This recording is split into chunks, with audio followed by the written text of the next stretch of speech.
Hello.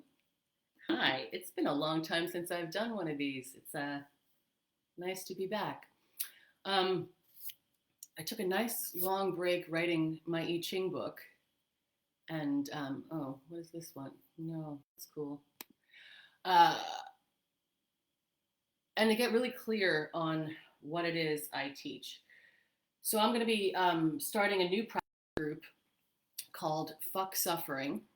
It's going to be a 6-week group.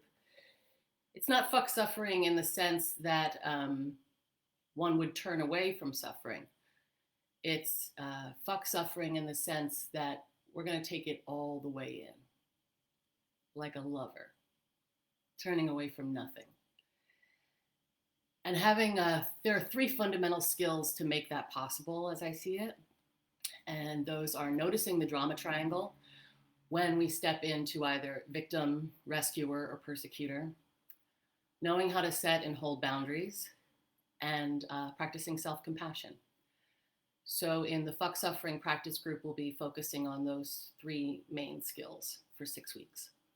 So that'll start on the next new moon in August or around that time. So DM me if you're interested in participating in that. But today we're going to focus on one of those skills, which is boundaries, which has been on my mind a lot lately because I had a situation last week in a very low stakes boundary setting situation that I wanted to talk about, because I think sometimes we think of we only think of boundaries when it comes to a high stakes, high conflict situation. And then we're kind of out of our bodies. We're in this anxious place, our identity turbines are spinning, we're all up here, and now from this place we think we're going to set a boundary. And that's actually not possible. From there, what we do is we end up putting up a wall, and that's not a boundary. I think to some extent it's important to talk about what boundaries aren't so that we can be clear on what they are. Boundaries are not for manipulating people.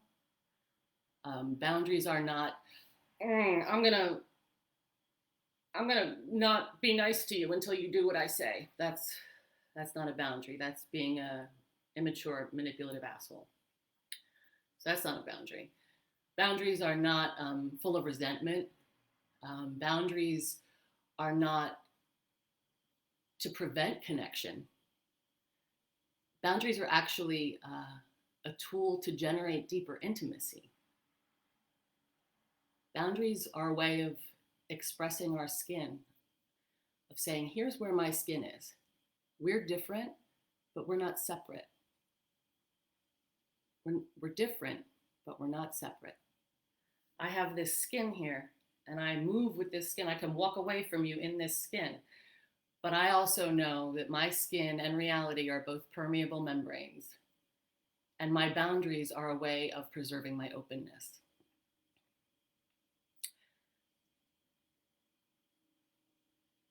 So last weekend, I went on this kayaking trip with my newish boyfriend, which we do a lot. And it was my idea. And we went kayaking on this river on this canoe trail. So I thought, okay, this should be manageable in a kayak. It's a canoe trail, And there were some rapids listed, and there had been rain recently. So I thought, oh, this could be kind of fun because the seas weren't that great today. And usually I like to sea kayak, but it wasn't a great day for the sea. So I thought, let's do this river. And so then we get there, and it is just one moment of getting caught in rocks after another. So there wasn't enough water in the river to actually move on the rapids. There was just enough water in the river to get pushed into rocks. So I kept getting pushed into rocks, and then my boat kept filling up, and I had to tip it out and pump it out and pull out and try to we were walking the kayaks around some of the rapids that looked particularly rocky. And I was having this thought that this is not fun. I don't want to do this anymore. But did I set a boundary then? Did I say, you know what? I think we should pull out and walk back to the truck before we're too far down this river? Because my car was at the other end where we thought we were going to end. But I came up against some identity pieces. So why do people often not set a boundary? because it's coming up against your identity. Often it's, I want you to think I'm a good person, or I want you to think that I'm, well, in my case, it was because I want you to think I'm the cool girlfriend. I want you to keep thinking I'm fearless and fun and spontaneous and up for anything, you know? And I had to sit back with myself and say, is that so? Is that so in this moment? And in that moment, it was not so. I wanted to stop. I did not want to kayak on this river anymore. But I didn't set the boundary, and I said, okay, no, let's keep going. Let's keep going. And I grounded myself, and I said, I'm afraid. I don't think I have the skills and equipment to do this well, and I don't think we have the right conditions, but I'm prepared to keep going. So again, I'm not blaming, I'm not pushing anyone away. I'm stating what's true for me, but I'm still not really setting the boundary. I'm still not pulling the cord on let's go. And so it wasn't until I got stuck in the rocks again, and then my paddle broke, and then my boat filled with water again, and my boyfriend was stuck in another section upriver, so he couldn't help me. He was stuck, and I couldn't help him. And my boat's filling with water again, and now the current is pressing my boat against me, and all I can do is squat and hold the boat away from me. That's all I can do. I can't move. If any move that I make, I'm going to get caught in the current, and the boat's going to swing back on me. So I grounded. I was in a squat, holding the boat, and I just said to myself, "Don't panic." And I had to drop into my body so completely that there was no mistaking the And this is such a great cue. Once you really fully drop into your body where you need to be to set an effective boundary, that or is going to be super clear. You are going to actually feel that as a sensation in your gut. And I felt the so completely, but it took that. It wasn't the first 20 times I got caught on the rocks. No, because I still wanted to be the cool girl. I wanted to be the cool girlfriend. I wanted to be up for anything, the adventurous one, blah, blah, blah, blah, blah, blah, blah. All these stories that we carry that we want other people to believe about us. So if we set a boundary, we can't really also preserve that old identity. We can't stay in that story and set the boundary. And that is what I think keeps people from setting boundaries a lot. This person will see who I really am in this moment instead of who I want them to see. So after that moment, once we got the boats safely up on the riverbank, I started to cry. And I was like, what's going on? We're safe now. Everything's okay. And I dropped even deeper. I dropped down into my feet. Let my exhales be really, really long. Let my exhales be longer than my in-breath, so that my parasympathetic nervous system can come online, so that I can be completely grounded in my body. Because there was something under that identity that needed to come up. And then what came up was some old trauma from my old abusive relationship, where I was with somebody who was, a CEO and a triathlete. And so every sport, every athletic or adventurous thing we did together was a competition, and I was always falling short and then humiliated for it. And I thought I had really healed a lot of the trauma from that relationship, which is why I started dating again. And then I felt this just welling of humiliation that wasn't from this moment. It didn't belong to this moment, but it was something that was lodged in my body from 10 years ago. So it was still under there. And only by dropping completely into my body and not stepping on the drama triangle, not stepping into a blame situation or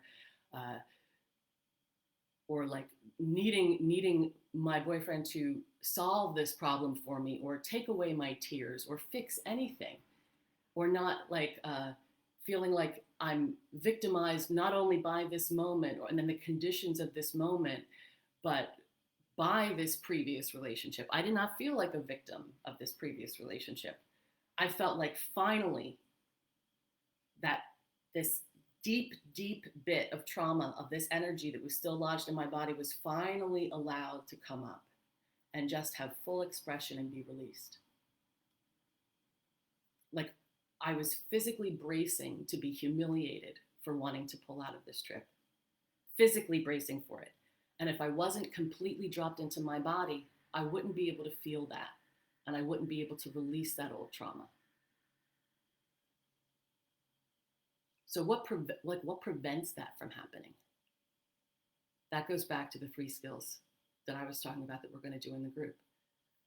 Noticing when you get on the drama triangle, knowing how to set a boundary, and having self-compassion.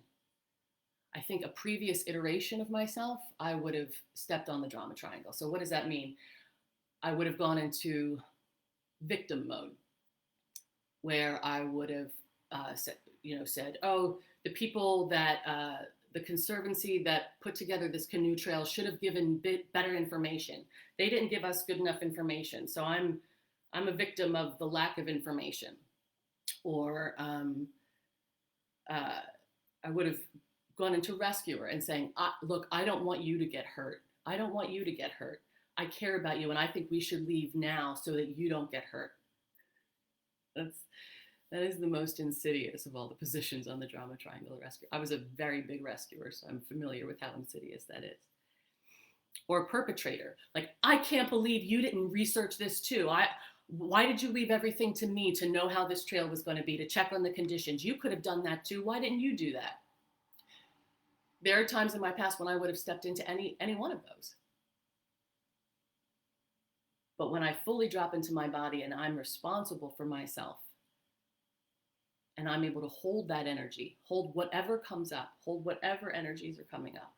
If I need to cry, I cry. If I need to yell, I yell. I don't need to yell so much anymore because I can be with the physical sensation before it transforms into an emotion. I can be responsive rather than reactive. And without being completely embodied, completely grounded,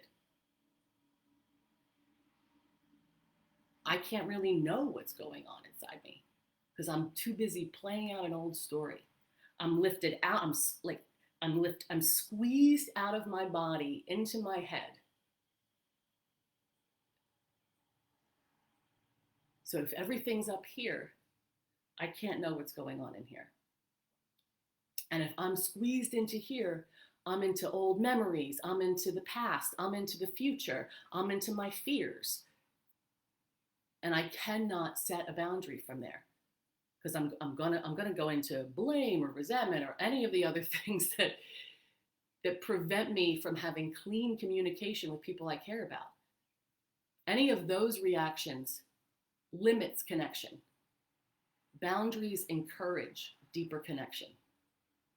Boundaries are me being responsible for my skin. Boundaries allow me to say, I am different. He would have kept going. He would have figured it out. But I felt different. I was feeling differently. Not separate, different. Boundaries allow us to stay connected to people while still preserving our sovereignty and our autonomy. And then there's a saying, not two, not one, which is really good relationship advice when you break it down. Not two, not one. There's this constant flux. Our skin is a permeable membrane. And the more we honor our difference, the more we can come together, the more vulnerable we can be in relationship when we know where our skin is.